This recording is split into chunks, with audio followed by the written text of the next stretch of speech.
Bismillahirrahmanirrahim. Assalamualaikum warahmatullahi wabarakatuh. Alhamdulillahirrabbilalamin. Wassalatu wassalamu ala asrafil anbiya'i wal mursalin wa ala alihi wa sahbihi ajma'in, amma ba'du. Alhamdulillah sahabatku, kita patut bersyukur kepada Allah subhanahu wa ta'ala atas segala nikmat yang telah dilimpahkan kepada kita, baik berupa rezeki maupun berupa kesehatan. Senang sekali rasanya saya bisa hadir kembali di hadapan Anda. Tentunya harapan dan doa saya, semoga kita semua senantiasa diberikan kesehatan, keberkahan umur, serta dimurahkan rezekinya oleh Allah subhanahu wa ta'ala. Amin amin ya rabbal alamin. Para sahabat jalan doa yang dirahmati Allah, ada suatu kejadian luar biasa dan tidak disangka-sangka yang dialami oleh seseorang, yaitu Abdullah. Abdullah di sini merupakan seorang pekerja serabutan. Dia melakukan semuanya dan apa yang disuruh oleh orang guna mendapat upah untuk memenuhi kebutuhan hidupnya, mulai dari kuli, ojek, dan mengirim pesanan, bahkan menjaga rumah orang. Namun sebelum lanjut, saya mengajak Anda untuk menekan tombol subscribe dan like video ini. Kita bangun channel ini agar tetap bisa memberikan amalan dan menyebar kebaikan dunia dan akhirat. Dan bagi yang subscribe dan like, saya doakan selalu panjang umur, murah rezeki, dan selalu bahagia. Para sahabat jalan doa yang dirahmati Allah, pernah suatu ketika Abdullah dipercaya oleh orang kaya untuk menjaga rumahnya karena pemilik rumah mau mudik. Sebenarnya di rumah itu masih ada penjaga yang biasa menjaga semua kebutuhan yang ada di rumah itu. Namun entah kenapa pemilik rumah masih menyuruh Abdullah untuk menjaga keamanan rumah, padahal sudah ada penjaganya. Hal ini tentu membuat penjaga senior punya rasa kurang nyaman. Tugas menjaga yang diamanahkan pada Abdullah 15 hari. Selama bertugas, dia hanya duduk santai saja di teras rumah.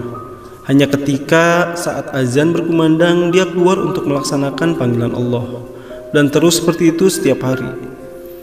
Ada yang membuat agak kurang senang dengan Abdullah ketika sedang keluar untuk sholat maghrib. Waktunya lebih lama dari biasanya. Hal itu dirasakan oleh penjaga senior.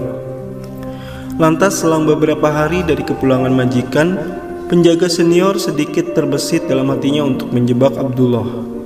Niat menjebak Abdullah pun dilakukan oleh senior dengan cara menyembunyikan barang majikan yang dititipkan kepada mereka, Abdullah dan penjaga senior. Sebelum pergi, majikan memang menitipkan sebuah kotak pada mereka yang di dalam isinya adalah emas seberat 100 gram, dan ini biasa dilakukan oleh majikan setiap kali berpergian. Tujuannya tidak lain hanya ingin mengetes kejujuran tiap orang yang disuruh untuk menjaga rumahnya.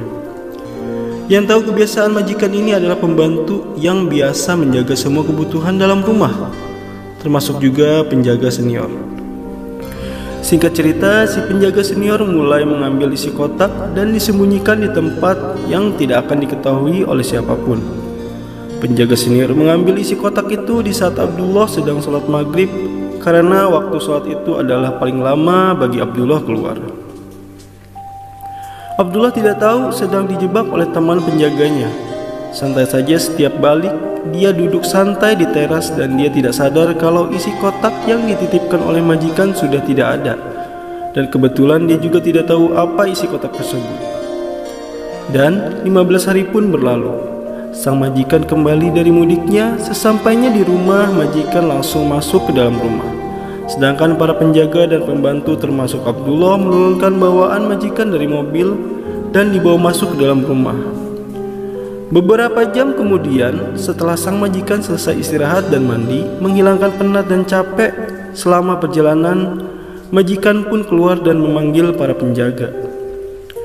Seketika itu juga para penjaga datang dan menghadap, dan majikan juga meminta kotak yang dititipkan sebelum pergi. Sambil berkata, "Selama saya berpergian, apa di rumah baik-baik saja? Tidak ada yang berubah?" Serentak mereka menjawab, "Alhamdulillah aman dan tidak ada yang perlu dikhawatirkan Tuan." "Bagus, dan terima kasih sudah menjaga rumah dengan baik." "Oh iya, coba Abdullah, kamu buka dan keluarkan isi kotak yang saya titipkan itu," lanjut majikan. Dengan penuh percaya diri, Abdullah pun membuka kotak sambil berucap Bismillahirrahmanirrahim, dan kotak pun terbuka. Lalu Abdullah memasukkan tangannya guna mengambil isi kotak, dan Abdullah kaget ternyata isi kotak adalah emas. Ternyata selama ini saya menjaga kotak ini yang isinya emas. Dalam hatinya sambil heran. Di sisi lain, sang penjaga senior tidak kalah terkejut. Kok bisa emas yang sudah dia pindahkan masih ada dalam kotak itu? Terus siapa yang mengembalikan? Karena penasaran, penjaga senior pergi setelah selesai dipanggil majikan untuk memastikan keberadaan emas aman.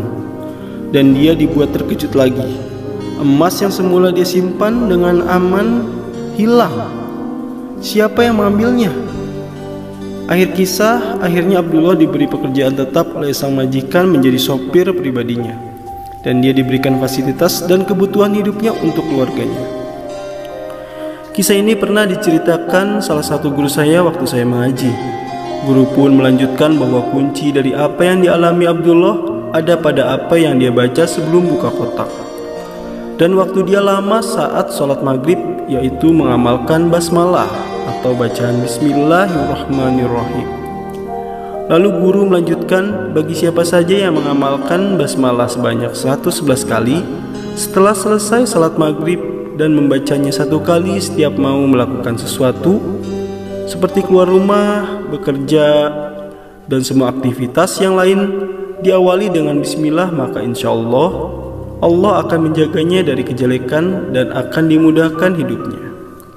Baiklah, semoga kita bisa istiqomah dan Allah memudahkan segalanya buat kita dan dimurahkan rezekinya. Amin amin ya rabbal alamin.